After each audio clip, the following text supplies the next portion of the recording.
chibai vek ulevo in hi ni sari March kumsang ni le som ni inrin ni ani a Republic Bank thang Unity Capital blanket suka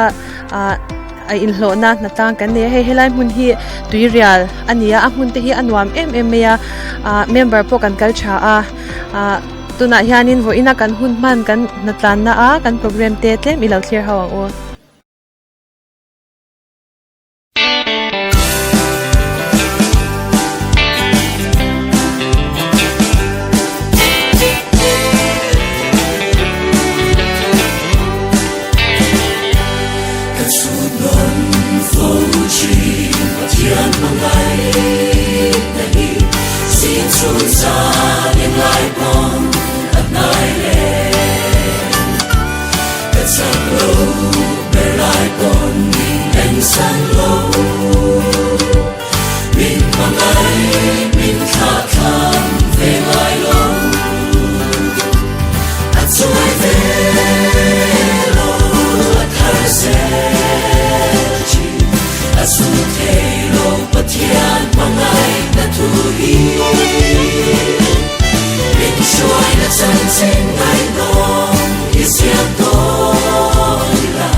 Lal pan ning ko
Oh, hey, kabulading hi nula somte I refreshment subcommittee chairman ani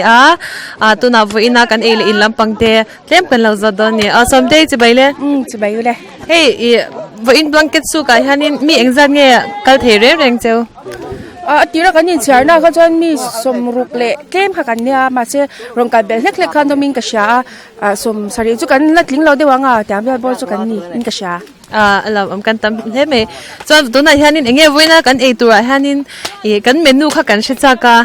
enge atui do nem ti te kan menu kha mil han shi them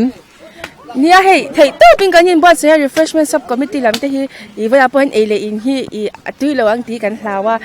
I kan chome kan item chu pathum pali borvel kan nei dona hey enge ti kha ka soite kha me don mi amin kha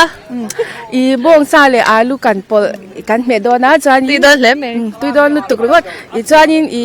dal kha I dal bai han I ber mai chu chan an cham hang te chanin hey cha chon ni lampang poi tui nai de le kin kan abe bom kha enge ngam kha om don boka tui via wang ti don le me ani le I chau tem chào là về khi hiện là rong bò lắm bằng khi cắn bòi bữa ta hành sáu tuổi là là wa cho nên cái sợi bên lốc ngay refreshment cái gì bữa sợi đằng khác hey cũng mình su blanket su nghe ini GKP sum tanga ni masela picnic type deu hang kang kala member te pogang thok chok chane no pogan ti tlain ka sha tin refreshment sub committee lampang te poni zan lama chain ga ni bua sai to ni zana kan voina kan thilei tu te hi siam lok thei ang le lo in bua sai lok thei ang kha kan dar som pakhat don thleng kha kan in bua sai to kan phura refreshment sub committee te po he kan thau thang te po a chalom khop mai kan ni pa te po nom kan ti kan chan thei to pin kan in bua sai la me kan la me te po ka lo me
langka nei hi ka lo me isu